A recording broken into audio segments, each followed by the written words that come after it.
She said 4 words like a slap. "Don't touch me, Ethan." And in that instant, my marriage didn't feel strained. It felt sealed off, like a room I no longer had a key to. I'm Ethan Brooks, 42, architect, Philadelphia. I design spaces for a living, how people move, where light falls, where walls belong. That night, in our kitchen, I reached for my wife the way I always did. Nothing dramatic, just a hand at her lower back as she passed me. A quiet touch that said we're okay even when we weren't. She stopped like I'd burned her. Her shoulders tightened.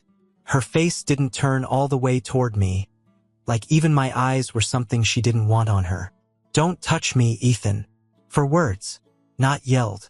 Not shaky. Flat. Contempt dressed as control. For a second, my body wanted to react the old way. Confused laugh, apology, questions. The marriage-saving reflex. But something in her tone shut that down. It wasn't irritating. It wasn't stressful. It was a boundary. Permanent ink. I looked at my hand like it belonged to someone else. Then I looked at her. She was already moving again, like the moment was done. Like I'd been corrected and should adjust. "Okay," I said. That was it. No fight. No pleading. No, "What's wrong with you?" I didn't give her the satisfaction of watching me scramble. I walked past the living room where our future sat in neat little stacks. Catalogs, samples, brochures. Stone. Tile. Fixtures. The dream build we talked about like it was a vow. I'd been working overtime for it, telling myself it was for us, because men like me are built to carry weight without complaining. I opened the guest bedroom door. We'd lived in this house 3 years and I'd never slept in there. The bed was made like a showroom. The air smelled like linen spray and distance. I sat on the edge, took off my watch, set it on the nightstand with care. Habit. Discipline. The kind you learn when you're the one who keeps things steady. Down the hall, Lauren moved around like nothing happened. Cabinets. Water running. A soft clink of glass. I lay back and stared at the ceiling fan. It didn't wobble. Everything in this house stayed aligned. I made sure of it. My mind replayed her voice over and over. Not the words, the feeling behind them. Repulsion doesn't show up out of nowhere. Not in a marriage. Not from a woman who used to pull me close in the doorway just to steal 10 seconds. So I didn't chase her. I didn't demand reassurance. I didn't ask for an explanation she'd reshape anyway. I just stayed still in that clean and used room, listening to the house settle, realizing one simple thing. If she flinched from me like that, then somewhere, quietly, confidently, she'd already decided I wasn't her man anymore. 6 years with Lauren. 3 years in this starter home. 2 cars in the driveway, matching keychains on the kitchen hook, and a future we talked about like it was already poured in concrete. The dream build. That phrase lived in our mouths like a prayer. A custom house outside the city. Clean lines, warm wood, big windows. A place that would prove we weren't just surviving adulthood, we were winning it. I did most of the lifting. Overtime. Bonuses. Side projects I didn't need except for the number in my head, down payment, buffer, contingency. I told myself it was what husbands did. Take the pressure off, be the steady one, make it real. Lauren played her role well. She'd sit at the table with her coffee, scrolling through inspiration photos, pointing out finishes like she was curating our destiny. "We're going to love hosting," she'd say. "We're going to finally have space. We're going to feel settled." Settled. That word mattered to her. Looking back, the shift didn't start with a big lie. It started with small edits. The kind you miss when you trust the original plan. Late nights first. Not every night, just enough to normalize it. Tyler had a question about the foundation timeline. Tyler's meeting got pushed, so I stayed to go over options. Tyler Donovan. Contractor. Confident handshake, 2 white teeth, the kind of guy who says your name too much like it's intimacy. At first I liked him. He spoke in certainties. He complimented my sketches. Told me I thought like a builder. Lauren seemed energized around him. Brighter, louder. I told myself it was good. She was excited about our future. Then the phone started flipping face down. Not dramatic, just casual. A habit. We'd be on the couch, some show half playing, and her screen would light up. She'd glance, tap it dark, and keep talking like nothing happened. I noticed my own silence before I noticed her behavior. I didn't ask who it was. I didn't push. I kept myself above it because I'm not the jealous guy. I'm the rational guy, the stable guy. There were smells too. Little things that didn't belong to our life. A sharp cologne on her jacket one evening. Clean, expensive, not mine. I asked light like it didn't matter. New perfume. She didn't miss a beat. Probably from work. People wear stuff. You know that. I nodded because it was plausible. Because plausible is what liars build their worlds out of. But the biggest thing, the thing that stares at me now like a cracked beam, was how she talked about him. Not the contractor. Not Tyler. Not even our guy. It was familiar. Confidence. Possessive in a way you don't use for someone you just hired. Tyler thinks we should move the kitchen wall. Tyler says quartz is a waste if we're already spending. Tyler can get us a better rate if we act fast. Tyler says, like he was a voice inside our marriage. Like he was a third person at our table, leaning in, telling her what we wanted. And I let it happen because I was tired, because I was busy, because I thought my job was to provide the structure and let her pick the paint. That's the lie men tell themselves. If we keep building, everything will hold. But that night, after Don't Touch Me, those little signs stopped being little. They lined up. Late nights weren't schedule changes. They were opportunities. The phone face down wasn't a habit. It was a strategy. The cologne wasn't random. It was close. And Tyler Donovan wasn't just a contractor. He was already part of our future in a way I never agreed to. I lay in that guest bed and understood something cold and simple. I'd been funding a dream, but I hadn't been watching who else was living in it. Lauren was already in the kitchen when I came out. Hair up, sweatpants, the domestic costume that used to feel like home. Morning, she said, like we hadn't drawn blood the night before. I watched her pour coffee, measured and calm, and waited for the awkwardness that should have been there. It didn't arrive, not even a hint. That told me more than an apology ever could. She slid a plate toward me, toast, eggs, the kind of normal that's meant to reset the clock. Then she started talking about the house. I was thinking we should upgrade the windows in the great room, she said casually, like it was a grocery decision. Tyler says we'll regret it if we don't. There it was. Tyler, first thing in the morning, like he lived here too. I took a bite, chewed slowly, gave her nothing. She kept going, warming up. And the kitchen, Tyler says if we're doing an open concept, we should widen that entryway. It's not even that much extra. Not that much extra. That phrase always comes from someone who isn't carrying the total. I nodded once. Neutral. Sure, I said. If it makes sense. Her shoulders loosened. I saw it, relief spilling out of her in a way she didn't realize she was showing. She wanted me to agree. Predictable. A man who signs and pays and asks nothing. Because if I stayed with that guy, she didn't have to manage the risk. She could keep the story clean. So you're okay with the upgrades? She asked, eyes on me but not fully, like she was watching for the wrong reaction. Yeah, I said. We can look at the numbers. A small smile, quick exhale, like I'd passed a test. That's when I understood the real dynamic. She wasn't excited about marble or resale value. She was relieved I was still playing my part. Steady husband, quiet provider, reliable ATM with a heartbeat. And the second I confronted her, she'd shift. Tears, anger, denial, whatever tool fit the moment.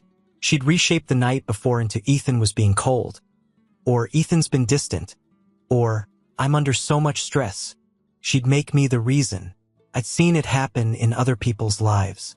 Guys at work, friends of friends, men who walked into arguments like they were walking into court without a lawyer. They thought the truth was enough. It isn't. Truth is just a thing, you know. Proof is what wins. So I stayed calm. I kept my voice even.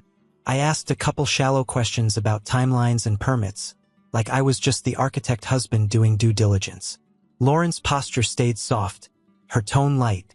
She joked once. Touched my shoulder briefly as she passed behind me. The touch meant nothing. Not affection. Not intimacy. It was reassurance, her way of checking the leash. I let her. Then I watched her walk out of the kitchen with her phone in her hand. Screen tilted away from me like it was a secret she had every right to keep. And I made the decision right there with my coffee cooling on the counter. I wasn't going to accuse her yet. I wasn't going to blow up and hand her a script. I was going to observe, confirm, plan. Because if she turned my marriage into a project, then fine. I billed for a living, and I'd started drafting something new. For the next 2 weeks, I became careful. Not paranoid, not frantic, just deliberate. I left for work on time like always, button down, travel mug, keys in the same spot. I kissed Lauren on the cheek when she offered it, because she liked the performance of normal. Then I adjusted the rest. Some mornings I drove to the office, looped the block, and parked a few streets over. Other days I forgot a folder and came back 10 minutes after I'd left. I kept it clean. No drama, no confrontation, no accusations that could bounce back at me. The house sounded different when you weren't part of the conversation. Lauren's voice on the phone wasn't the same one she used with me. It had a softness to it, confident edge, like she was speaking to someone who already understood her. Once, from the hallway, I heard her laugh, quiet and low. "Yeah," she said. "I know. He'll do it." A pause. Then, "Just be patient." I stood there with my hand on the doorframe, still as a beam. She didn't sound guilty. She sounded organized. Another day, I came home early and she was in the laundry room, phone pressed to her ear, back turned. When she heard the front door, she ended the call too fast, like closing a tab. "Hey," she said, too bright. "You're home." "Meeting got canceled," I replied. Her eyes flicked to my hands, like she was checking if I was carrying suspicion. Then there were the routines. A shower at odd times, errands that didn't produce bags, a new attention to her appearance before stopping by the site. And always that phone face down like a practiced reflex. I started writing things down, not because I needed a diary, because architects don't trust memory when stakes are high. We document dates, times, phrases I caught through walls. By the end of the second week, I didn't have a single smoking gun. But I had something better. Consistency. She wasn't drifting. She was coordinating. And the more I listened, the clearer it got. In her head, I wasn't her husband anymore. I was the obstacle between her and whatever she'd already decided was next. It happened on a Wednesday, the kind of midweek nothing where life is supposed to be boring. Lauren was in a rush, late for a quick stop at the site. She moved through the house fast. Keys, boots, coat, talking at me over her shoulder like I was furniture. "Can you send Tyler the updated budget spreadsheet later?" she asked. "Sure," I said without looking up. She kissed the air near my cheek and left. A minute later the house went quiet, and I heard the soft click that told me she'd forgotten something. Usually it was her sunglasses, sometimes her travel mug. This time it was her laptop.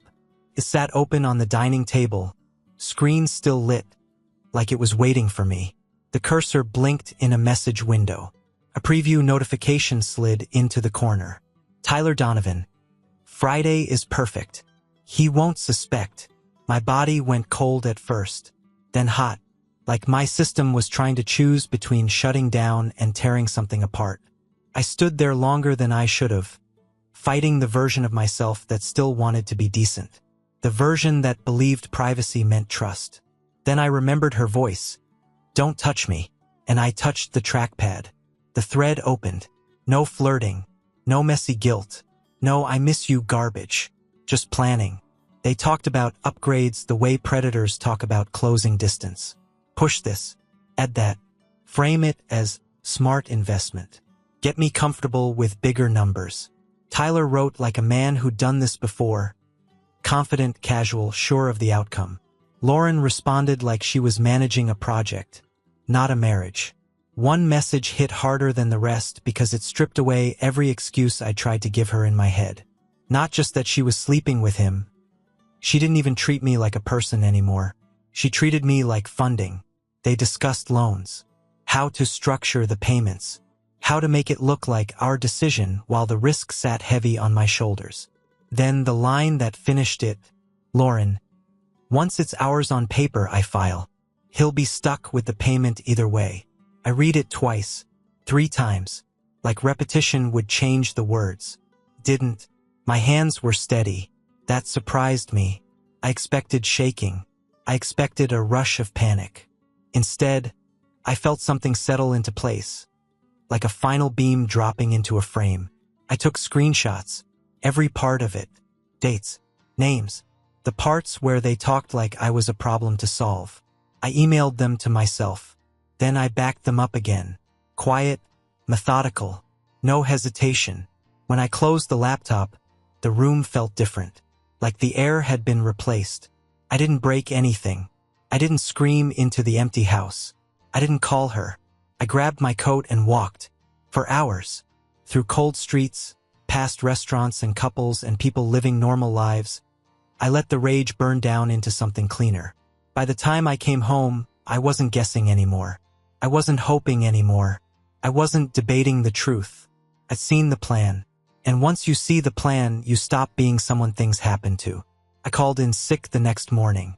First time in years. Not because I was falling apart. Because I needed daylight, not meetings. I needed clean time with no interruptions because improvising under pressure is how you lose. I sat at the kitchen table, our table, with my phone and a legal pad, and I made 3 calls like I was laying out a sequence on a build schedule. First, Marcus Reed. My financial advisor picked up on the second ring. He'd known me long enough to hear when my voice wasn't normal. "Ethan," he said, "you okay?" "I need an appointment today," I replied. "Private. No delays." A pause. "I can do 11. "Good."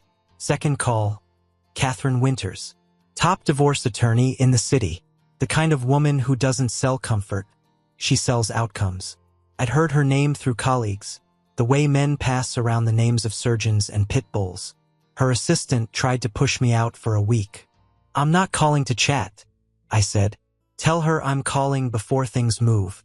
5 minutes later, Catherine came on the line herself. "Do you have evidence?" she asked. "Yes." "Then come in at 2. Bring everything. And don't confront your wife." "I wasn't planning to." "Good," she said, like that was the only answer she respected. Third call, a lease office, temporary apartment, 1 bedroom, month to month. Something clean and separate because men get messy when they try to figure it out in the same house. By 3 o'clock I had keys. No dramatic goodbye.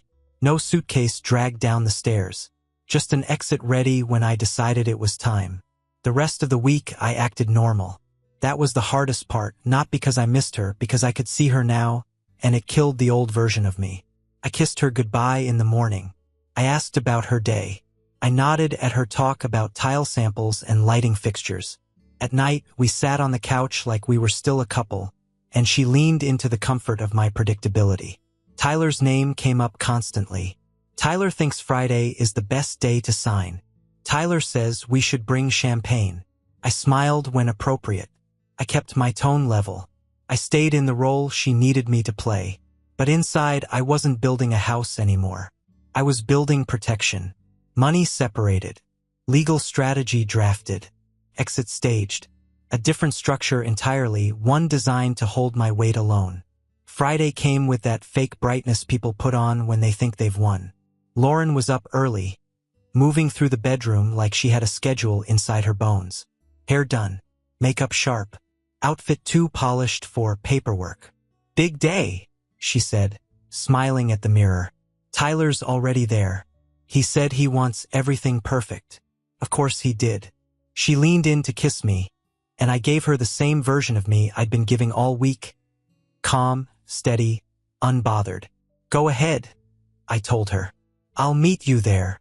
Relief crossed her face so fast she probably thought I didn't see it. She grabbed her purse, her phone, and left like she was stepping into her new life.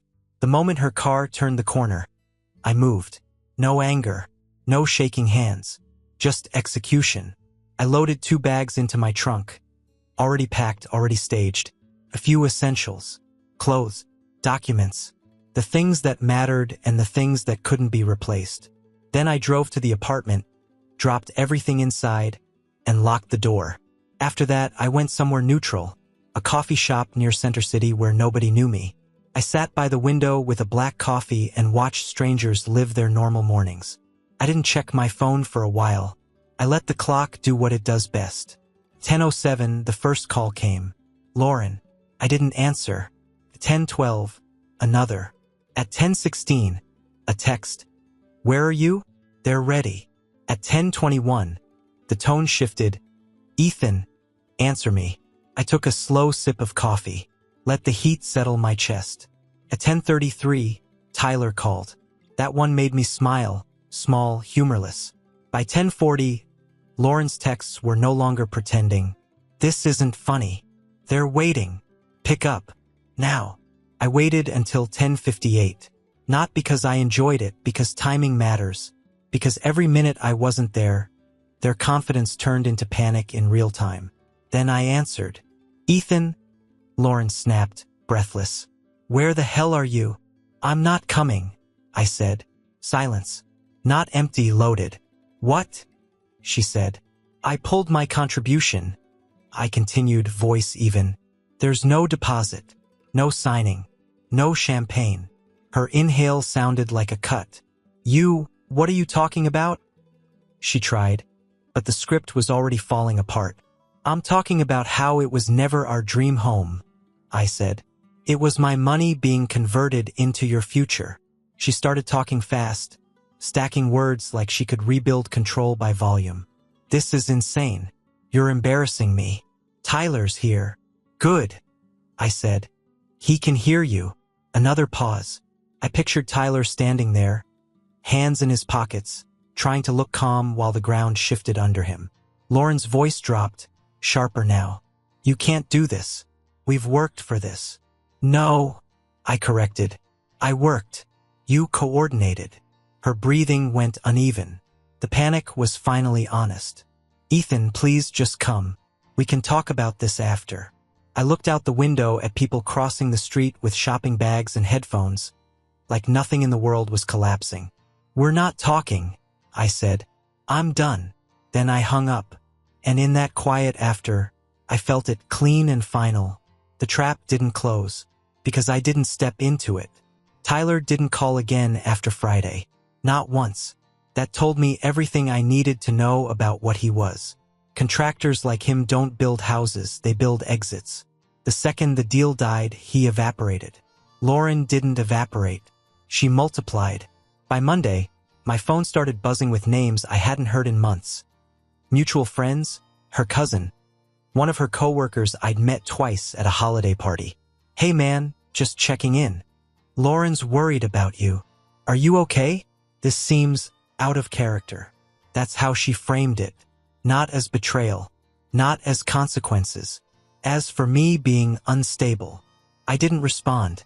I didn't defend myself in group chats. I didn't write paragraphs trying to win people back. If you argue with a smear, you feed it. You give it oxygen.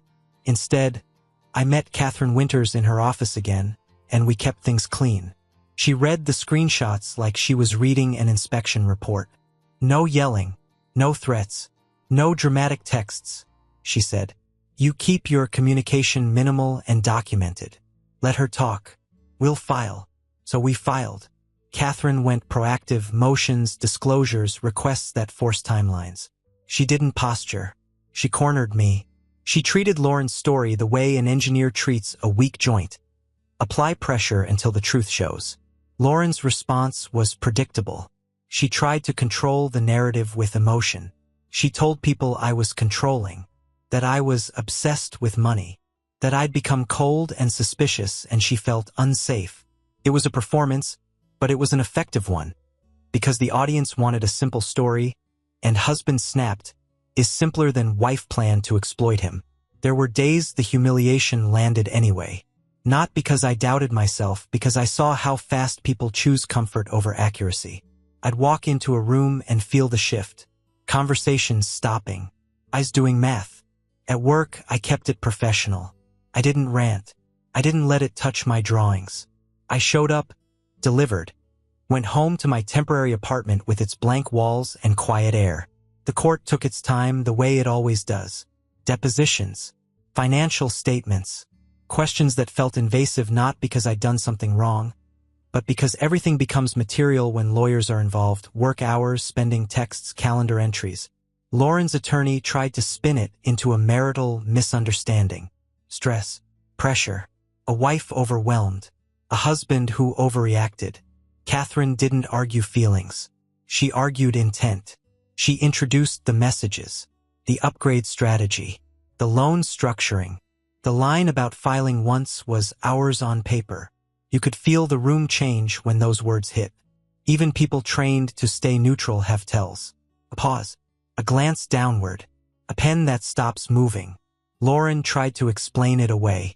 It wasn't like that, she said at one point, voice trembling on cue. It was just talking, venting. Catherine didn't raise her voice. Venting with a contractor, she said, calm. About manipulating your husband into debt. Lauren blinked, and for the first time she looked small. Not remorseful, just caught. That was the slow knife of divorce. Not one dramatic victory, but a steady stripping away of the story she'd built. Piece by piece, the court didn't care how she felt. Cared about what she did, what she wrote, and what she planned.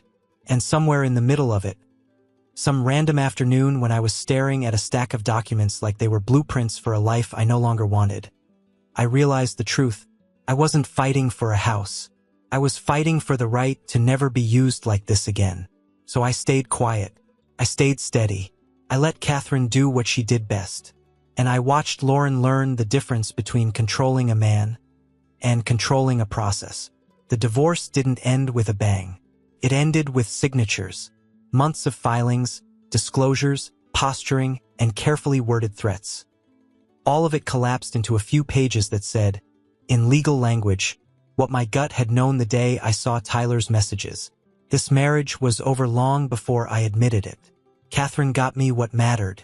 My retirement stayed mine. The money meant for the dream build stayed protected. No shared debt traps.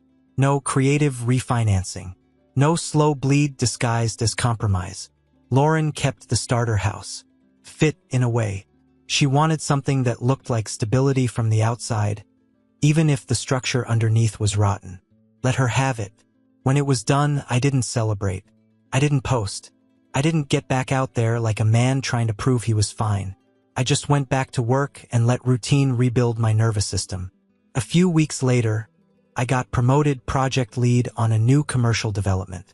More responsibility, more visibility, the kind of role you earn by staying sharp while your personal life tries to cut your legs out from under you.